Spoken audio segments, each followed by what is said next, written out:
Rēzeknes tehnikuma un ārka projektā pārstāvēsim mēs izglītības programmas enerģētika 3. kursa skolēnu komanda Jānis, Arons, Vitālijs, Rodions un Vasilijs. Mūsu projekta ideja ir modernizēta un pilnveidota transportēšanas lente ar 2 ātrumiem un optisko sensoru. Šāda veida transportēšanas lenti var izmantot kokapstrādes un metāla apstrādes rūpnīcās, pārtikas produktu un autoražošanas uzņēmumos un noliktavās.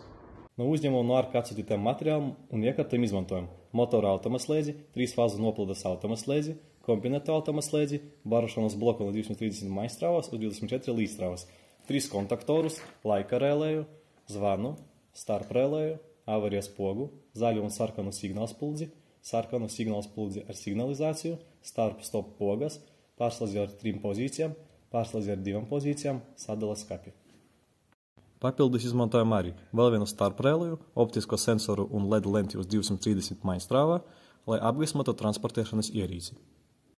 Lai realizētu ideju, sākumā izvēlamies nepieciešamas iekārtas un sagatavojam lenti, pēc tam veidojam darbības schēmu. Tad sekoja sarežģītāka un interesantāka daļa – schēmas saslēgšana. Visas iekārtas ievietojam sadalas skapī, tad daži no mums turpina konstruēt lenti un pārējie slēdza schēmu. Darba gaitā mēs savienojam visas iekārtas atbilstoši schēmai un pārbaudījam tās darbību. Uzlabojam lenti, pieliekot tai sieniņas, sensoru un LED apgaismojumu. Darba laikā mums nācās mainīt dažas schēmas daļas. Nomainījām slēdzi, kurš slēdz dzinēju tā, lai tas ieslēgtu visu schēmu. Ievietojam spiedpogu, kuras slēgs dzinēju un ielikam papildu starprelēju. Šeit redzama spēka ķēde 2 ātrumu dzinējiem. Vadības schēma mūsu dzinējiem. Lai iedarbinātu schēmu, nepieciešams ieslēgt motora automaslēdzi, 3-fāzu noplūdes automaslēdzi un kombinētu automaslēdzi. Lai iedarbinātu lenti, no sākuma nepieciešams pagriezt pirmo pārslēdzi pozīciju ar fiksāciju un uzspiest zaļo pogu. Veicot šīs darbības, lentes ir grieztas pirmā ātruma un par to brīdī zaļa signālspulze.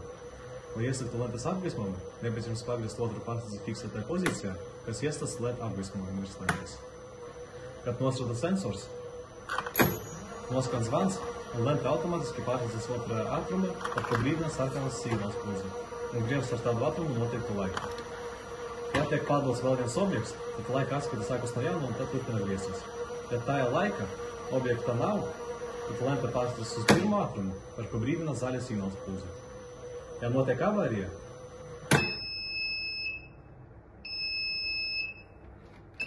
tā tiek atslēgta un par to brīdinās signālspulze ar signalizāciju. Pēc avārijas nepieciešams ieslēgt motora automaslēdzi un nospiest zaļo pogu. Lai grieztu lenti rokas režīmā, pirmais pārslēdzis ir jāpagriež un jātur pozīcija bez fiksācijas. Nepieciešamības gadījumā, lai atslēgt visu schēmu, jānospiež avārijas poga. Priecājamies par iespēju piedalīties NOR konkursā, iepilnveidotas mūsu profesionālās zināšanas, prasmes un gūta vērtīga pieredze. Paldies par uzmanību!